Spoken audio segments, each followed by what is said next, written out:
Opticals நண்பர் அனைவருக்கும் இந்த வீடியோ உங்களுக்கு பிடிச்சிருந்தா ஷேர் பண்ணுங்கள். இன்ஸ்டாகிராம், யூடியூப்லாம் பாருங்கள்.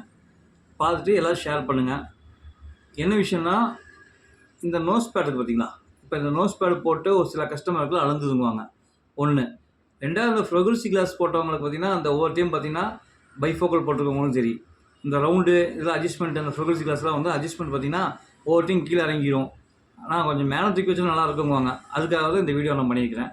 அது பாருங்கள். பிடிச்சிருந்தா ஷேர் பண்ணுங்கள். எல்லாத்துக்கும் ஷேர் பண்ணுறது ரொம்ப முக்கியம், சரிங்களா? அப்போ தான் எல்லா கடையிலும் தெரியும். ஓகே. இந்த நோஸ் பேடு ஏற்கனவே ஸ்க்ரூ கழட்டிட்டேன், இப்போ கழட்டிக்கிறேன். இந்த நோஸ் பேட் என்ன பண்ணுறோன்னா, கத்திரிக்கோல் எடுத்து கரெக்டாக இந்த ஸ்ட்ரைட் பார்த்து கட் பண்ணணும். ஓகேவா? கட் பண்ணி இந்த ரவுண்ட் பீஸ் பார்த்தீங்களா, இது மட்டும் எடுத்துக்கணும். எடுத்துகிட்டு ஏற்கனவே நான் ஒரு நோஸ் பேடு கட் பண்ணி வச்சுக்கிறேன். இந்த மாதிரி அந்த ரவுண்டு எடுத்து என்ன பண்ணுறோன்னா, ஃபிக்ஸ் பேடில் இப்படி வைக்கிறோம். சிம்பிள் மெத்தட் தான், பெரிய விஷயம்லாம் கிடையாது.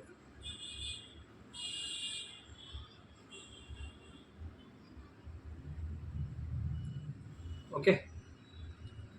இங்கேயும் மாட்டிட்டேன். அட்ஜஸ்ட்மெண்ட் வேணும்னா மேலே இங்கேயும் மாற்றிக்கலாம்.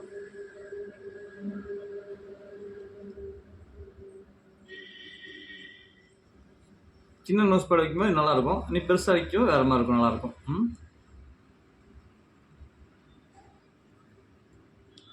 ப்ரோக்ரஸுக்கு தகுந்த மாதிரி அட்ஜஸ்ட்மெண்ட் பண்ணிக்கலாம். கொஞ்சம் நீட்டாக தான் இருக்கும், ஒன்றும் பிரச்சனை இல்லை. இனி ஸ்க்ரூ பண்ணல, ஸ்க்ரூ பண்ணிக்கிறேன். ஓகே. இந்த வீடியோ நல்லா இருந்தால் எல்லோரும் ஷேர் பண்ணுங்கள். ஓகே நண்பர்களே, வணக்கம்.